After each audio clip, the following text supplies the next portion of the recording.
Hello and welcome back to Deep Drive, your weekly podcast, your Saturday morning fix, powered by Kotak Mahindra Prime. Now, on this week's episode, we are going to be talking about the open spaces in a crowded market. Now, the Indian market is really crowded. We know that with more and more launches coming in, but there are still some gaps. There are still some spaces where you have just no competition and the products that are there are really reaping the benefits of that empty space. That's what we're going to be talking about on this week's episode. I'm Hormazd Sorabjee. And I'm Sergius Barretto. And yeah, absolutely, Hormazd. I think you said that perfectly well. The empty spaces in what is a crowded market today. And this isn't an empty space that doesn't have volume. Obviously, what we're talking about is your typical blue ocean strategy, right? Which is, good oceans to sail in, but there's no one there as against a red ocean. Which bleeding.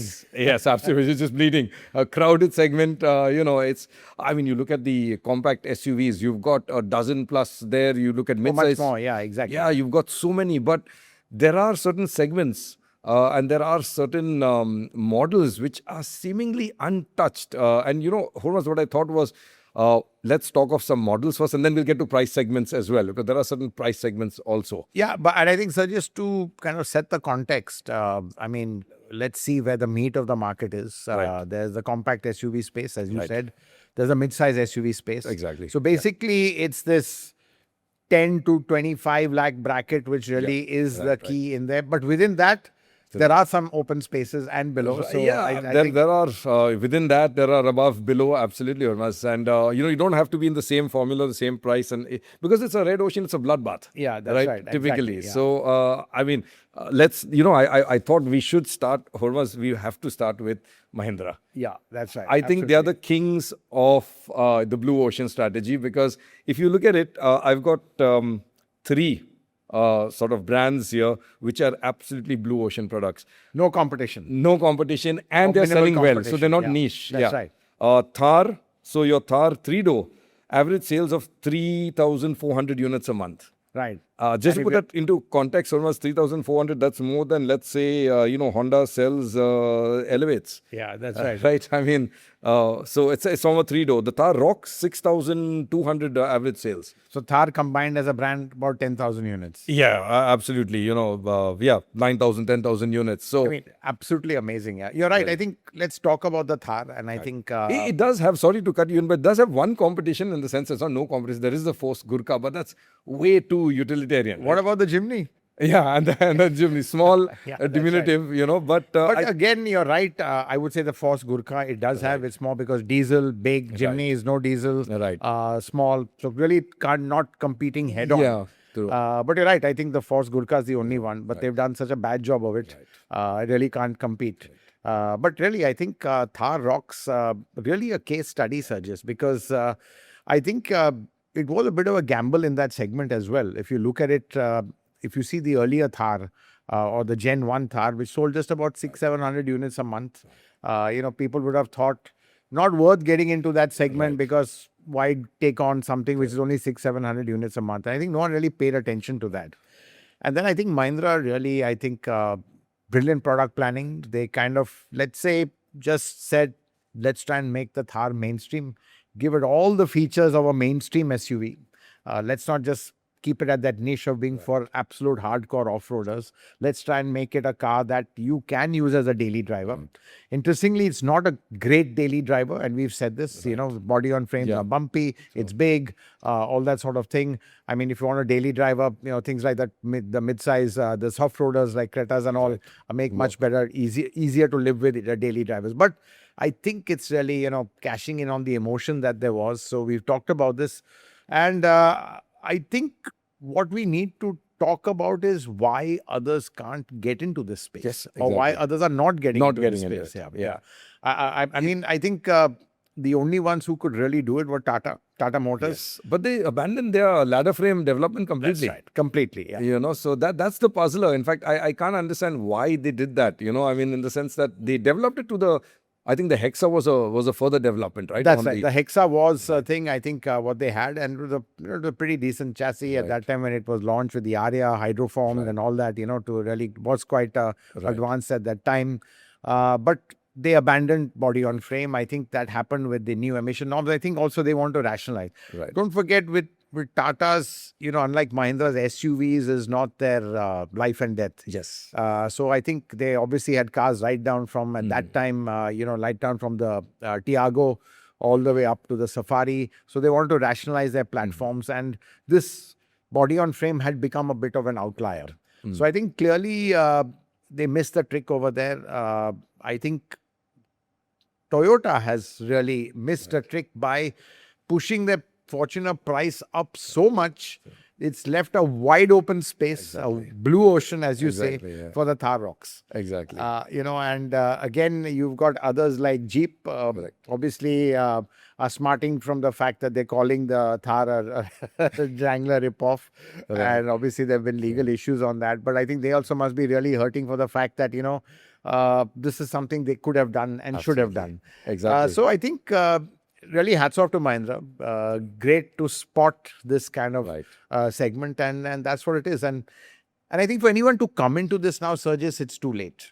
Because two things, you missed the bus on two things because there's no point bringing it back. One is body on frame and one is diesel. Right. And both these factors are the reasons for the success of a lot of the Mahindra products. Exactly. Now, no one in 2026 is going to invest in a body on frame because looking at the way the regulations are going, you're just kind of making it more difficult for yourself as a brand or a manufacturer to meet CAFE norms because both body on frame because of the weight and diesel because, diesel CO2 also is not very CO2 friendly.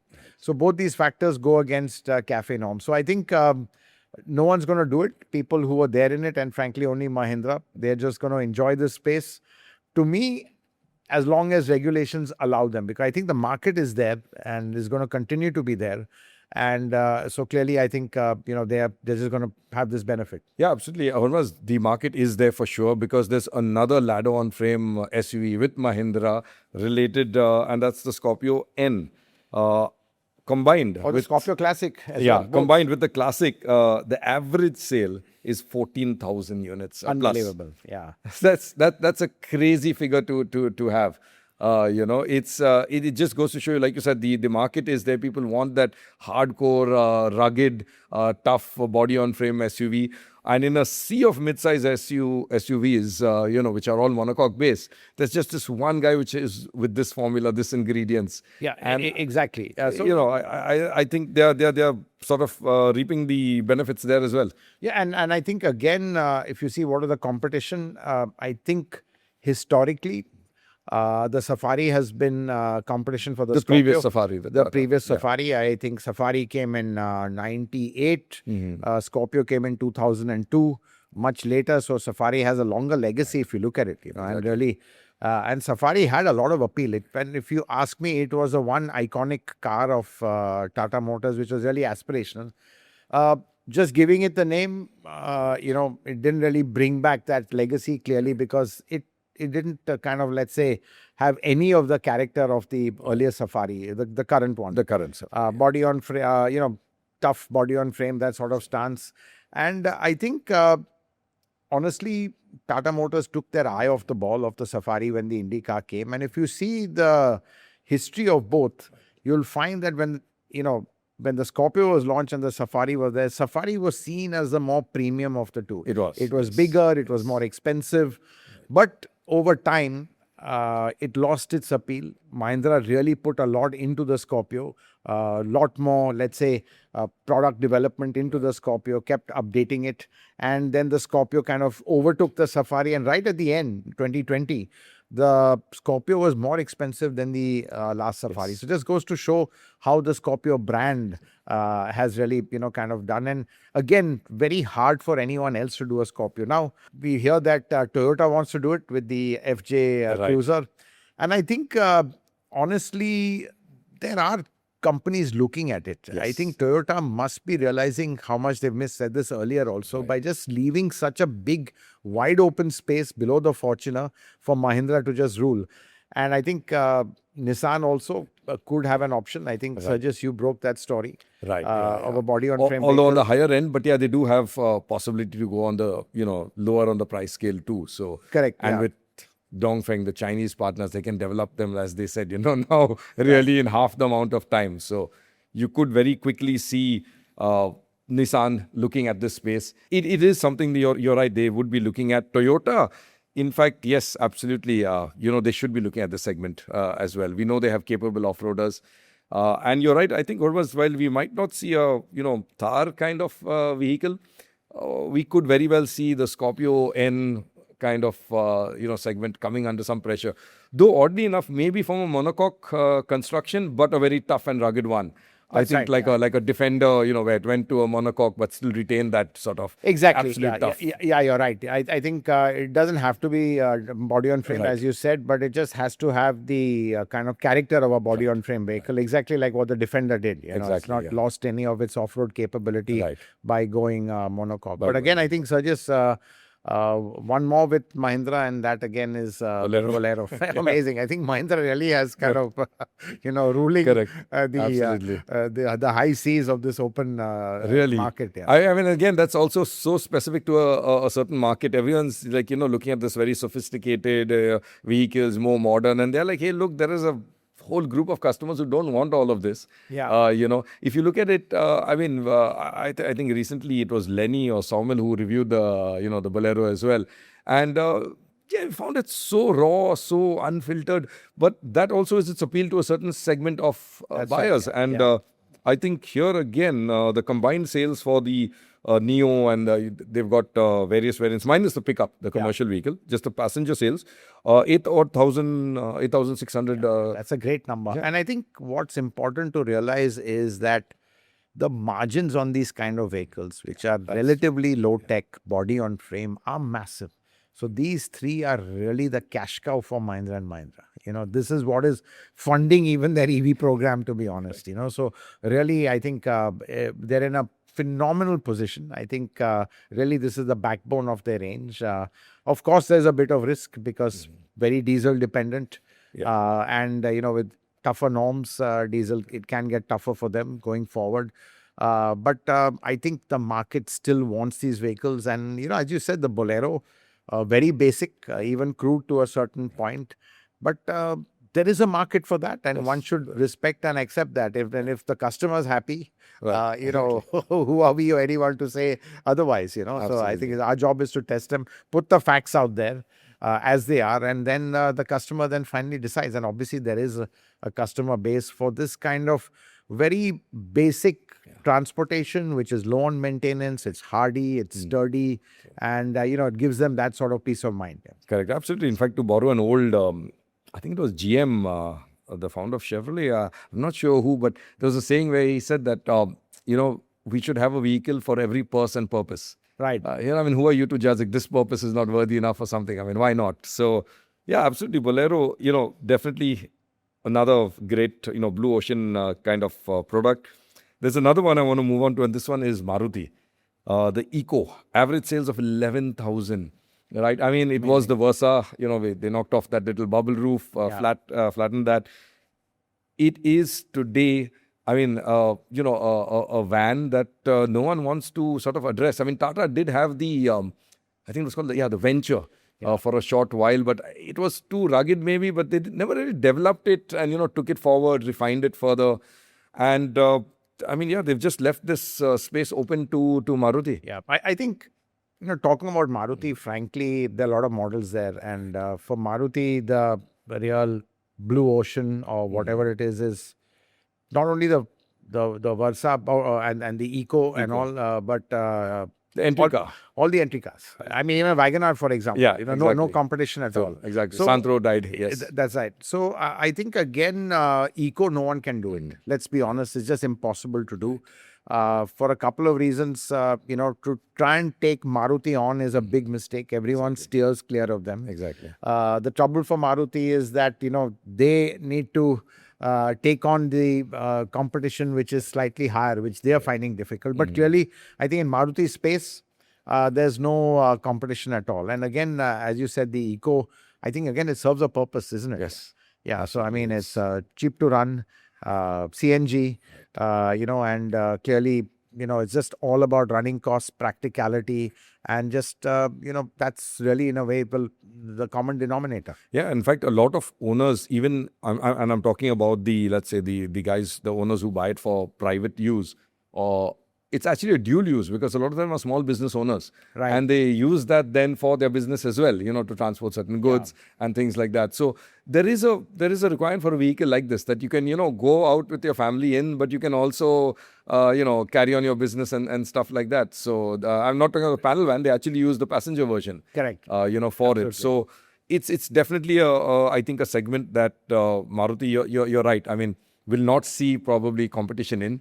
Will remain a nice uncontested blue ocean for a long time, until maybe regulation tightens further or something like that. I mean, we know safety regulations killed another one of the Omni. Yeah, that's right. And This the one Omni got was to- amazing because it went on for decades, and people are on to their fifth and sixth Omni. I mean, they just keep buying one after another. Yeah, they didn't want to buy anything else. Yeah. My dad was a huge Omni fan. I mean, we all wanted the first car we bought. We all wanted was a Gypsy.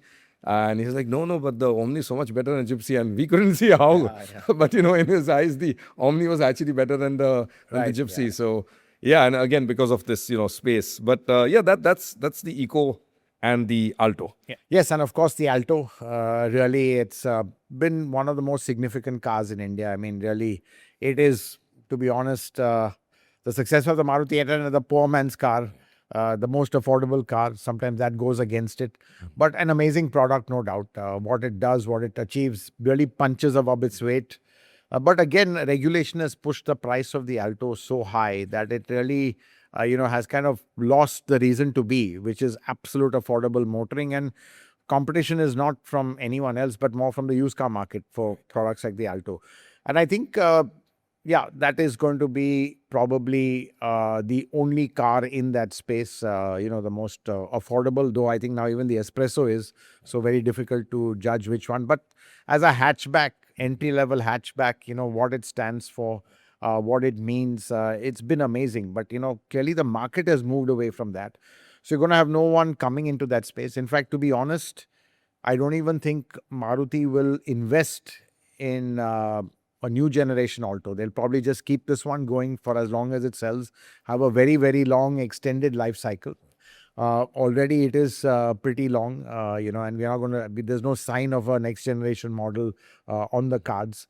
Makes sense, of course, because clearly that would again push the cost up and make it uncompetitive. Right. So the thing to do is just keep this going. Because as long as it sells in decent volumes, they will keep making it, and there's no competition either. Right. So even that in itself doesn't give Maruti an incentive to upgrade it, because there's no competition at all. Yeah, exactly. And I mean, there is maybe competition slightly higher, like the Tiago and maybe the Quid, but they aren't updating either for the very same reason. That's right. Yeah. Right. Yeah. I mean, we know the Quid was actually almost going to be axed, but we believe, I think they'll just keep it chugging along, maybe they will, yeah. And I would say that the Quid wasn't a direct competitor to the Alto as well. It's more like what the Espresso is now, and it's one little segment above with that SUV stance. So the Alto was that absolute, the lowest common denominator, the absolute entry level, the humble hatchback, which India grew up on with the Maruti 800, a very logical successor. One of those unsung heroes. It's not very cool or very aspirational, but still is just a phenomenal product, the Alto. Yeah, absolutely. And Hormazd, the next one we have to talk about is, and this was a bit of a surprise, is the MG Comet. Now, it sells an average of around 700 to 800 units a month. That is, again, in perspective, I mean, if you look at it, that's almost the same as a Kushaq, which sells around 850 odd average sales.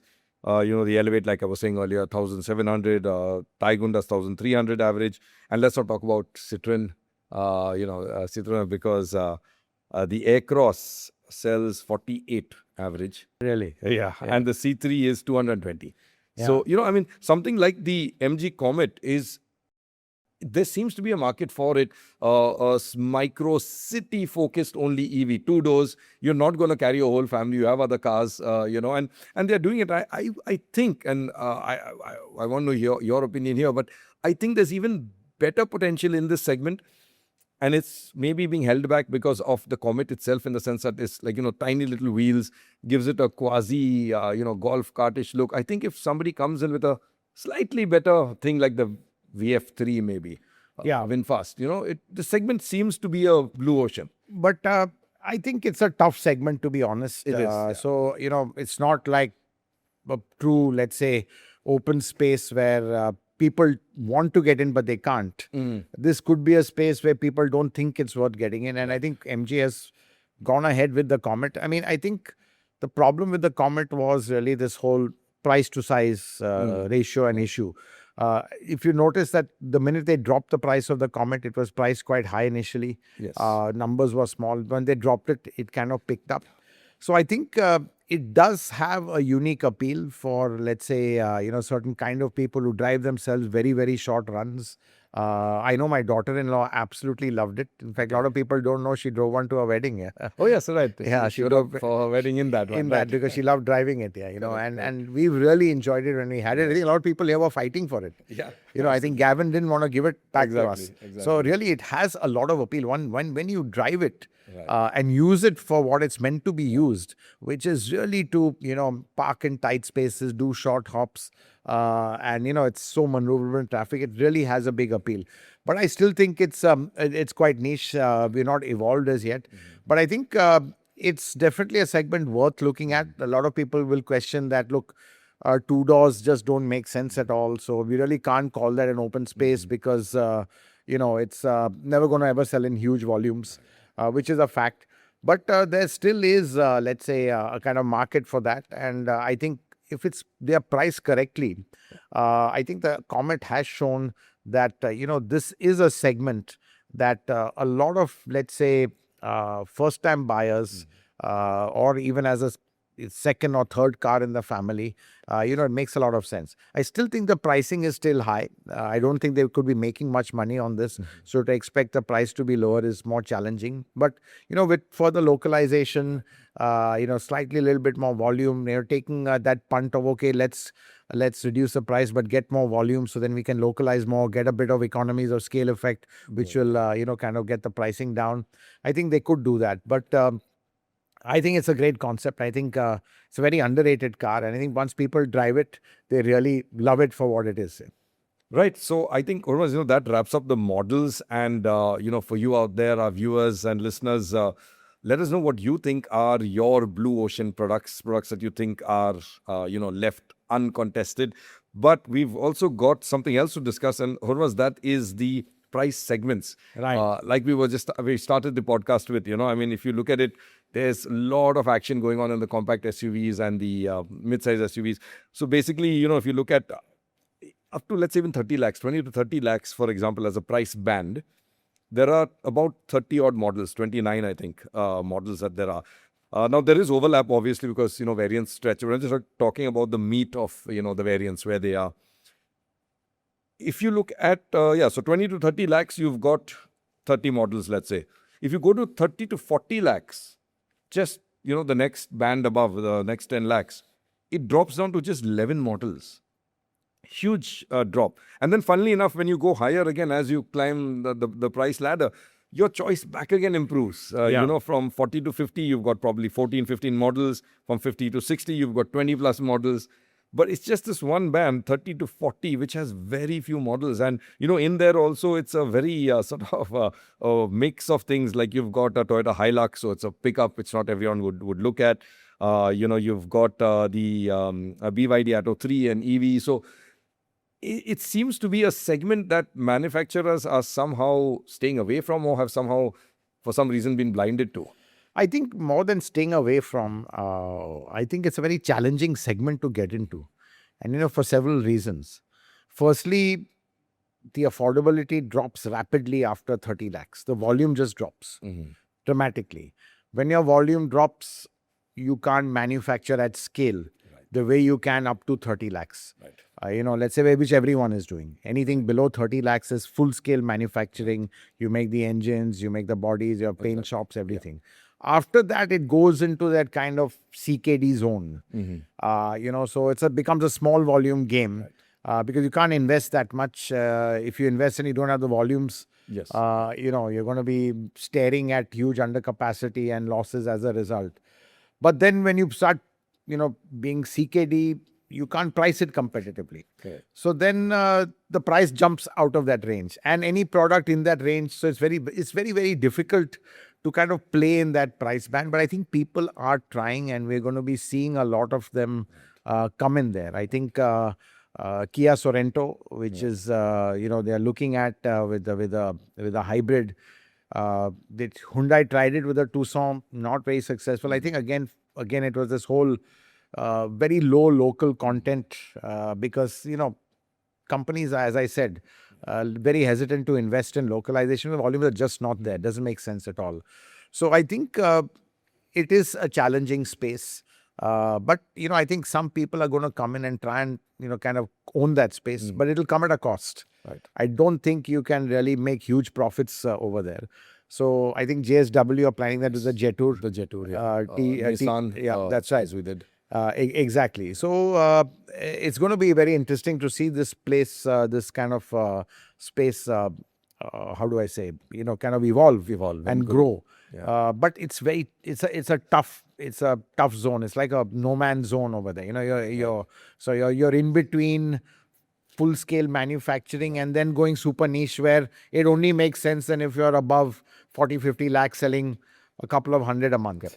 Or even less than that. Yeah, and you're absolutely right, Hormazd, because if you look at the models also in there, it's like you said, it's in that zone where you're not full scale local and all. It's like you've got like a Meridian, you've got a Citroen C5, which is a CBU. So brands it's in that gray area. You're neither CBU where you can have a huge profit because it's really high up over there. That's margin. And then that's where the luxury brands can play, because the minute you go into that price territory, people want a badge. Yeah.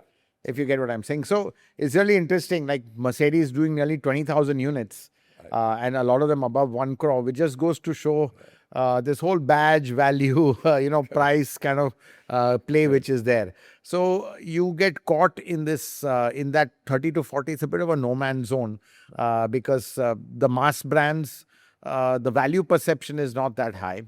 Luxury brands, fantastic value perception, and people are willing to spend more. You have a bigger market for them, even at 50 plus lakhs. Exactly. A bigger market, bigger choice, as we've seen, because obviously it attracts more That's people right. in there, bigger margins. Yeah. I mean, an E-Class, it sold, last in 2025, over 4,000 units, which is a lot for a car that, let's say is close to a crore. But if you look at the 30 to 40 lakh mark, no cars are really selling in that with that number. So it's really a very interesting market dynamic here. Right. So, that's like we were discussing, that's a sort of uncontested space. And oddly enough, with the 20 to 30 lakh segment, or, up to the 30 lakh segment swelling and a lot of customers there, upgrading from then becomes a little challenging. Yeah, exactly. And Sergius, there's one more segment which again no one is there, and that's where the Camry is. Yes, that's in this in this price band. Exactly. Let's say a premium executive sedan. Yeah. Below the German luxury brands or the European luxury brands. Skoda, should have been there. They're not there. No, superb, They've just left it to the Camry hybrid. Not doing great numbers. Sedans have an issue, but again, there's so much scope for it. Right. Because, in the end, we do like sedans. Sedans have given us that sort of status. That 3-box shape has a certain kind of, let's say, aura still. May not be as, may not be growing that much. And obviously, that segment is under pressure. But again, Camry, no competition at all. Yeah, exactly. Sedans are the, for everyone here in India, it is the car for us, right? I mean, it's the shape every kid draws as a car. I don't know, perhaps now maybe kids are drawing SUVs, but my kids are too old now, but they drew cars, 3-box when they were drawing cars. So, sedan could, you're right. It is a shrinking ocean, perhaps, but I think, smartly played, they can do some volumes. I think manufacturers are leaving it unnecessarily. When you look at Volkswagen with their India 2.0 project, they did 2 sedans, at at the start, everyone was like, wow, really? I mean, you're going to take on the Honda City. And they're beating the Honda City. They did, yeah, Both exactly. the Virtus and Slavia. Slavia, exactly. No, but such a very interesting point. Let's talk about Volkswagen with the sedans. Mm-hmm. I don't think they can go. I'm sure they would like to go above the Virtus, but they can't for two reasons. Both the Jetta and the Passat are gone. So, you know, The nameplates. they're just gone. So clearly, it's impossible to bring them back only for India. It just doesn't make sense. Exactly. It's a non-starter. So I think, you know, it's a combination of what's happening globally. You know, portfolios are getting completely redefined, going more and more towards electric and SUV. These are, you know, the directions everyone is taking. Fundamentally, everything is being converted to electric, even older nameplates. Right. You know, you'll have Polos, Golfs all going towards electric. South and Jetta too, apparently. Yeah, exactly. And so either going electric or something's getting into an SUV body style. So in a way, it's really the market dynamic driven largely by regulation, you know, what customers are looking at, which is leaving whoever's left in the existing segments to enjoy the spoils without any competition for as long as it lasts. Yeah. Well, that's a wrap on this edition of Deep Drive. Do hope you enjoyed it, and to make sure that you catch us every Saturday at 11 o'clock, do stay notified by clicking the bell icon, and you can also catch us on other platforms like Spotify and Apple Podcasts. Thanks for watching. See you again next Saturday, 11 o'clock.